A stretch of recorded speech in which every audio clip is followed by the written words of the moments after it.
Please, please, please. Good afternoon.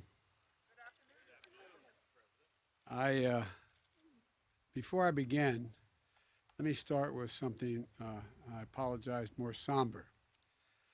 I learned a couple of hours ago when my staff came in that a close friend of mine, and I think of many of you as well, Rich Trumpka, died today from a heart attack. The reason I was a few minutes late coming out, and I apologize for that, I was talking to his wife and to his son who called. He wasn't just a great labor leader, he was a friend. He's a friend of yours too, Debbie, I think. And he's someone I could confide in, and you knew whatever he said he'd do, he would do. It was simple, Tommy. You knew him well as well. He was always there. He was an American worker, always fighting for working people, protecting their wages, their safety, their pensions, and their ability to build a middle-class life. I've also believed that the middle class built America, but I know who built the middle class: unions. Unions built the middle class. There's no doubt that Rich Trumpka helped build unions all across this country. My heart goes out to Barbara and Rich Jr. and the grandkids. And I might point out that, I used to always kid him. He was from soft coal country. I was from hard coal country. We used to have this thing about, he used to be president of the United Mine Workers, and that's how he got started. Folks, let me now turn to today's event. I want to thank Bernie for the introduction and for being part of the best auto workers in the world. Thank you, Ray Curry, president of UAW. If you're here, Ray, I was in with you. It's good to see you, pal. And I also want to thank the leaders of the big three companies for being here today. Mary Barra, General Motors. I want to tell you, I think she's one of the reasons we're here today. We had a long discussion on a Zoom call with a bunch of labor leaders and other major business leaders, and she made a commitment, and she's keeping it. Thank you very much, Madam Chair.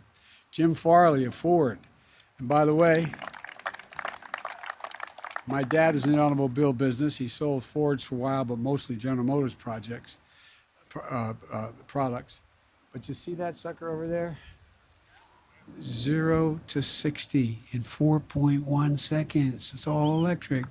I tell you what, and I want to say publicly, I have a commitment from Mary: when they make the first electric Corvette, I get to drive it. Right, Mary? You think I'm kidding? I'm not kidding. And my entire Secret Service detail went, oh my God, let's go. And Mark Stewart of Stellantis,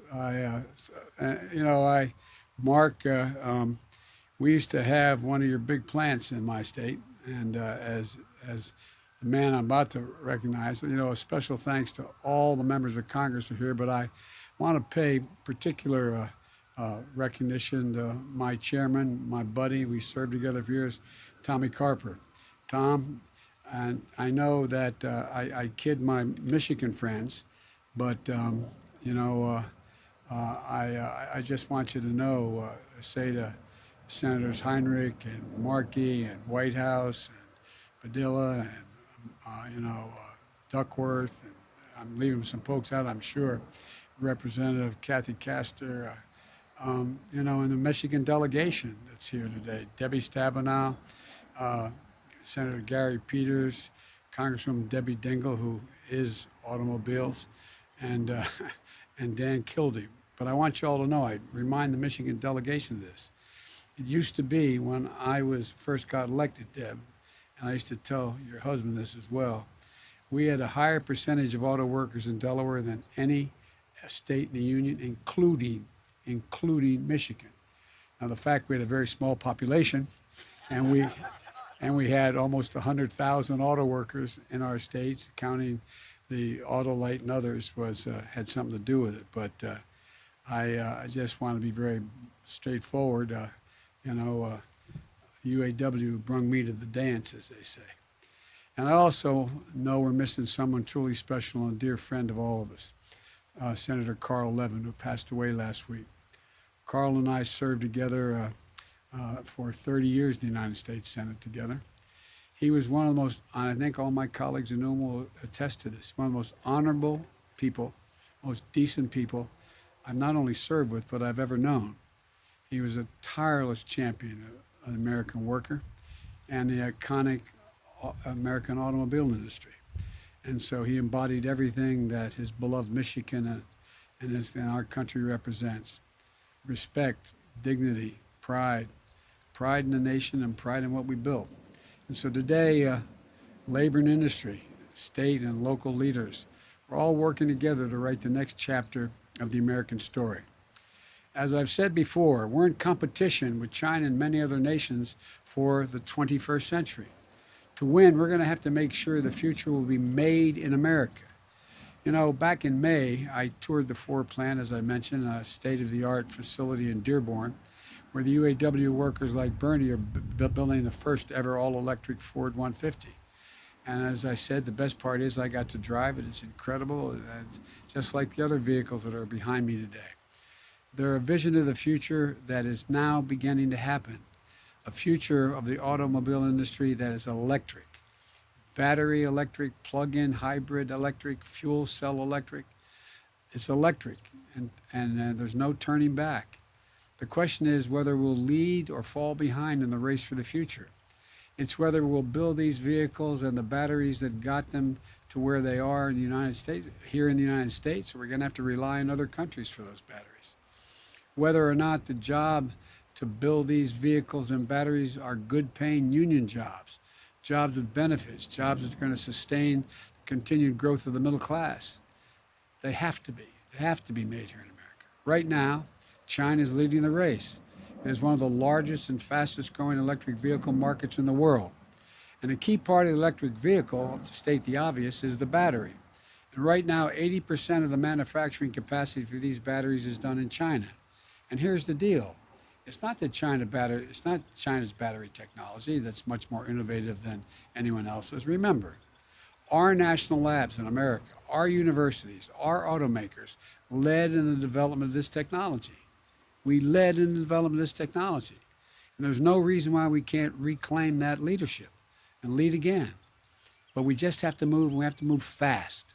You know, when Barack and I were in office, President Obama and I were in office, that's what we were doing. In 2009, the automobile industry was flat on its back. We were told that we'd never be able to sell American-made cars at the same rate as we did before. But we didn't listen to the naysayers. We even had some in both parties who didn't think we should, quote, bail out the industry, if you remember. Well, we bet on the American worker, and we extended a lifeline, and they stepped up, made sacrifices to do it, and we've saved more than 1 million jobs in the process. Working with the auto industry, we set fuel efficiency standards and provided incentives for folks to buy fuel-efficient vehicles. Through the Recovery Act, we made the largest investment in clean energy and battery technology ever made.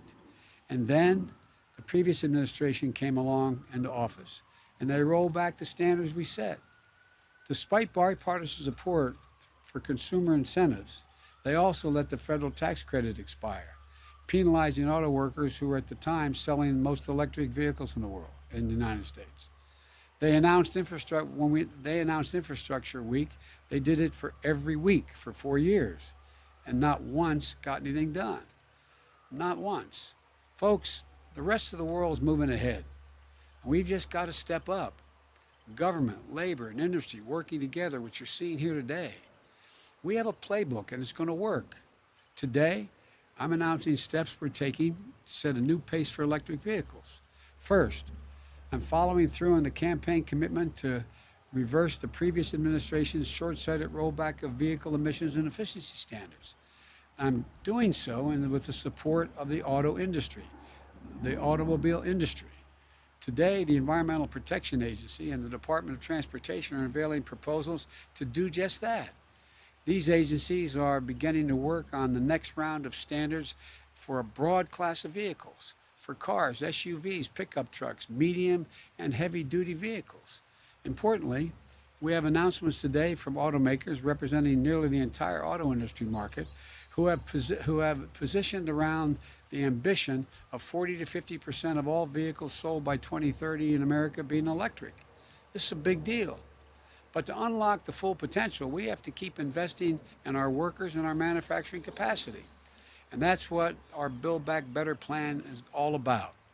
It's about leveraging once-in-a-generation investments in a whole-of-government effort to lift up American auto workers and strengthen the American leadership in the world in a clean car technology, trucks, and not just cars, but trucks as well, and buses. That's why today I'm signing an executive order setting out a target of 50% of all passenger vehicles sold by 2030 will be electric, and set in motion an all-out effort. That's why, along with the members of Congress here today, we're working around the clock on the Build Back Better plan, which does three critical things. One, it transforms our infrastructure. We're going to put Americans to work modernizing our roads, our highways, our ports, our airports, rail, and transit systems. That included putting IBEW members and other union workers to work, installing a national network of 500,000 charging stations along our roads and highways and at our homes and our apartments. Two, we're going to boost our manufacturing capacity. The Build Back Better plan invests in new and retool facilities and employs workers with good paying wages, good jobs. It grants to kickstart new battery and parts production, loans and tax credits to boost manufacturing of these clean vehicles. And our Build Back Better plan makes the largest investment in research and development in generations. This will help innovate, manufacture, and build the supply chains for batteries, semiconductors, and those small computer chips and electric trucks and cars are going to be even more reliant upon as we move forward. Never again should we be in a situation we face today with a semiconductor shortage. And we know these kinds of federal investments, we know that they work. It was the Defense Department and NASA that got the modern semiconductor industry on its feet decades ago. Our own Department of Energy pioneered and transformed the battery industry where Barack and I, when we were in office. And with the help of the Recovery Act, grants and loans, battery prices dropped 85% because we were forward-looking. We need that same mindset today. Thirdly, support of consumers and fleets. That means purchasing incentives for consumers to buy clean vehicles, union-made right here in America, like the ones championed by Debbie Stabenow and Ron Wyden in the Senate, which provides $7,500 basic credit, $2,500 credit for vehicles made in America, and an additional $2,500 credit for union-made vehicles. That means spurring demand by converting the federal government's enormous fleet of vehicles. We have over 600,000 vehicles, a lot of vehicles, 60,000 of them, I should say, into an all-American made clean vehicles. So that's what we're going to do as we roll out and get rid of the existing fleet. We're going to support the electric transit system as well and the electric school buses. Look, and there's one other thing we have in our playbook that will help us outcompete other nations: the American worker. The American worker. I really believe this, and I know you guys do too. The American worker is our ace in the deck. Now I know many of you watching at home are like the folks I grew up in Scranton and Claymont, Delaware. They feel left out, left behind in an economy and an industry that's rapidly changing. I get it. I understand it. But we're going to leave no one behind. Nearly 90% of the jobs created in our infrastructure plan do not require a bachelor's degree. And when we invest in our infrastructure, we're going to buy American products, American materials, and services from American businesses made in America by American workers.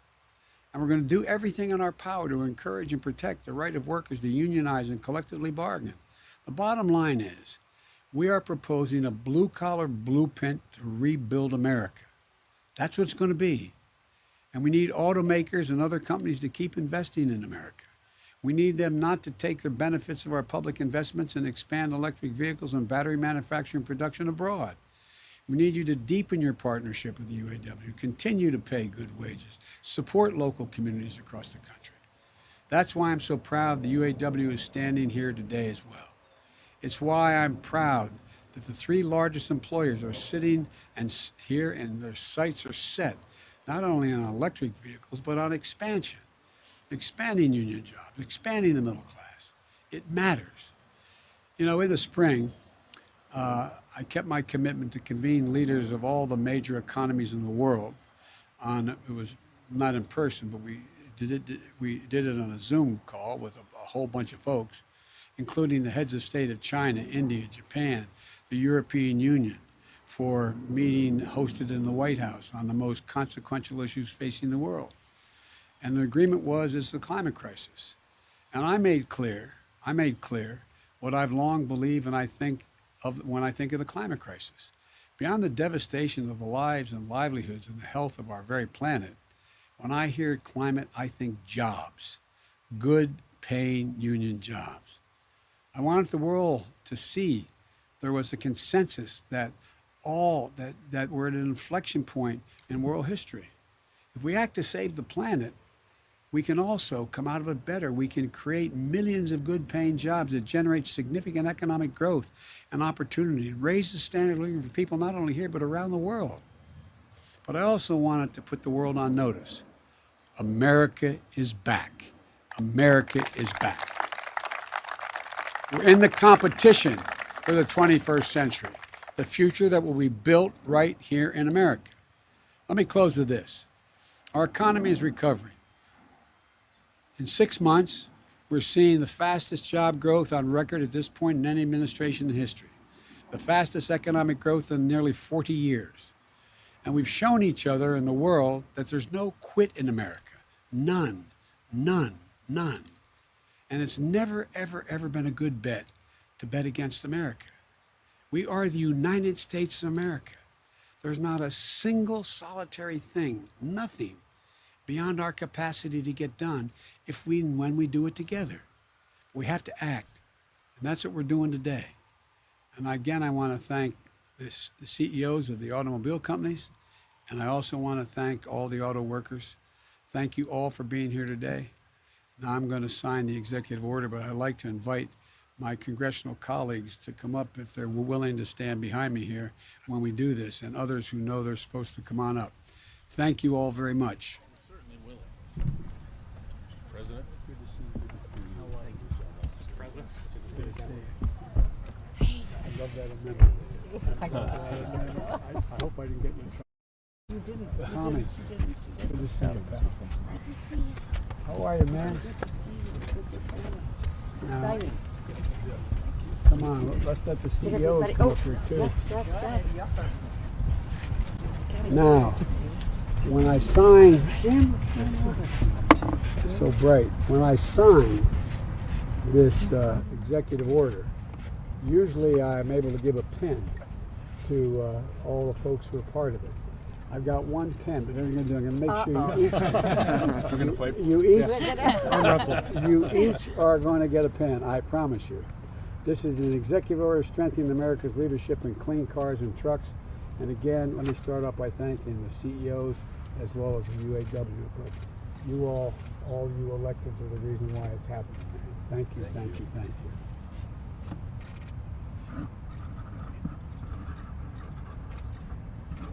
All right. All right. Thank you, thank you, thank you. I'm sorry I didn't sit out here, but I was on the phone. No. Well, Yeah, I just The big commitment, 50% of the I was U.S. on a campus. Thank you. Really, Yes, It is. demand is so much more. but he would. But the pieces that you described, He's up there smiling about all of this. I think, by the way, taking the business, who turned a lot of us around and get in trouble for them. That's how much the difficult thing is for us CEOs is to allocate the money for this country. I think you were on it as well. Zoom had with labor and the largest employers. And Maryland had a lawsuit against California at the time on the standards. And, No, no, no, no, no, no. I didn't surprise her.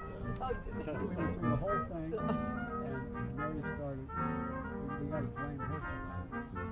Mary said, look, the next day she picked up the phone and called California and said, we're dropping the suit. We're dropping